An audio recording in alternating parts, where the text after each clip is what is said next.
उस शंकर के डार्लिंग कह के मारे लगली ताली, कहे मनोज के कैसे दे दे टाइम बाटे खाली।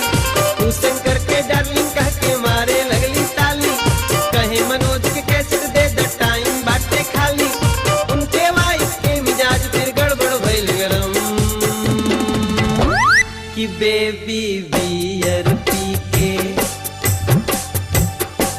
ओ बेबी बियर पी के, बेबी बियर पी के नाचे लगली झमक झमक झम, बेबी बियर पी के नाचे लगली झमक झमक झम।